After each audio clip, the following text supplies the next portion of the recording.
കുട്ടി ശോശ, അതായത് ഈ നിൽക്കുന്ന കുന്നേരാവുത് കുട്ടിയുടെ കെട്ടിയോടെ വള്ള. തിരുമേനി ഈ കുപ്പായം വിട്ടുപോയെങ്കിൽ അവരിപ്പോഴും അവിടുത്തെ കൂടപ്പറന്ന് പെങ്ങള് തന്നെ അല്ലയോ? ആ ഇഡിയോട്ടിക് ഈ പറ്റൻ സമുദായത്തിൽ രണ്ട് പ്രമാണിമാര് തമ്മില് സ്പർദ്ധ വേണ്ടാതെ ഞാൻ കരുതിയുള്ളൂ. ഈ കുപ്പായത്തിന്റെ മഹിമ അറിയണമെങ്കിലേ കണ്ണും കള്ളച്ചാരവും വിറ്റുകിട്ടുന്ന പണം കൊണ്ട് കണ്ട പിച്ചക്കാർക്ക് വെച്ചുളമ്പി നാട്ടുകാർ മുമ്പ് എറിഞ്ഞാ പോരാ. ഇവരെയൊക്കെ പോലെ പാരമ്പര്യം വേണം, ജോലിസ് വേണം, കുടുംബ മഹത്വം വേണം, കുറഞ്ഞ പക്ഷം കുറച്ച് അക്ഷരാഭ്യാസമെങ്കിലും വേണം. You are but too irreverent and outspoken. നേരെ തിരുമിനി ഈ പച്ചൻ പള്ളിക്കുടുത്ത് പോയിട്ടില്ല. മരം വെട്ടുകാരനായിരുന്നു എന്റെ അപ്പൻ. കൺമുമ്പി വെച്ച് എന്റെ അമ്മച്ചിയെ കയറി പിടിച്ച റേഞ്ചർ സാഹിബിനെ ഒറ്റ വെട്ടിന് രണ്ട് തുണ്ടാക്കിയിട്ട് എന്റെ അപ്പൻ ജയിലിൽ കയറുമ്പോ എനിക്ക് 9 വയസ്സ്. കഴിമരത്തെ അപ്പന്റെ ശവമിറക്കി ഇങ്ങനെ കയ്യിലോട്ട് വാങ്ങിക്കുമ്പോ അമ്മന്റെ 10ാമത്തെ പിറന്നാളാണ്. വനമ്പായെ പൊതിഞ്ഞു കെട്ടി 3ാം പക്കം എന്റെ അപ്പനെ പള്ളി മുറ്റത്തുകൊണ്ട് ഇറക്കുമ്പോ എന്റെ കണ്ണിന്റെ മുമ്പിൽ ഇപ്പോഴും ഞൊളയ്ക്കുവാ തിരുമേനി. എന്റെ ഈ നീളത്തിലുള്ള കൃമികള് അപ്പന്റെ മൂക്കിന്ന് വഴിയുന്നു. അന്ന് മൂക്ക് പൊത്തിക്കൊണ്ട ഇതുപോലത്തെ കുപ്പായമിട്ട തിരുമേനിമാര് അപ്പന്റെ ശവത്തിന് താറ്റിയത് എടുത്ത് തെമ്മാടിക്കുഴി കൊണ്ട് തള്ളിക്കോളെ.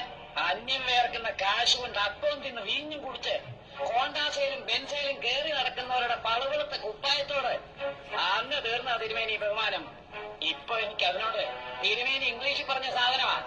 എന്നാടാ നീ തലകുലിക്കല്ലോ?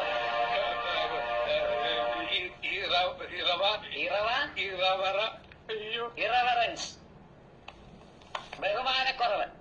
ശരിയാ പിതാവേ. ആ പിന്നെ കള്ള് വിറ്റ് പിച്ചക്കാരെ തീറ്റുന്ന കാര്യം, അതും ഒരു കഥയാണ്.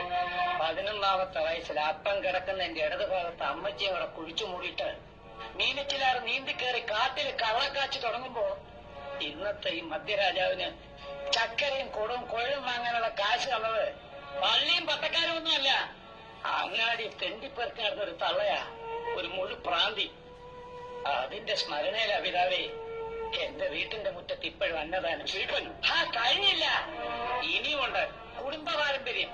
കേട്ടോ തിരുമേനി, എന്റെ അപ്പൻ സാഹിബിനെ കൊന്നിട്ട് കഴുകുമരത്തെ കയറുന്ന കാലത്ത് ഈ നിൽക്കുന്ന കുടുംബമഹിമക്കാരൻ കുന്നേമത്തച്ഛന്റെ അപ്പനും പെമ്പിളയ്ക്കും ബ്രഹ്മം സാഹിബിന്റെ ബംഗ്ലാവിലെ പണിന്ന് വെച്ചാല് സാഹിബിനെ കുളിപ്പിക്കണം, പേടിപ്പിക്കണം, കിടക്ക കുടഞ്ഞു വിരിച്ച് കിടത്തണം.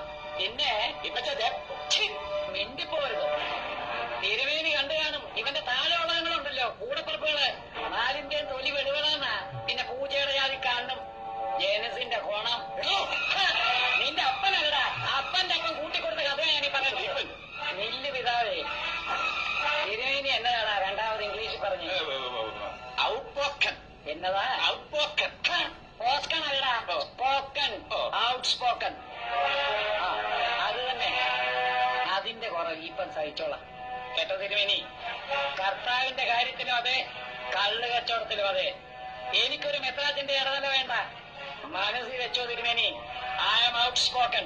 ആടാ.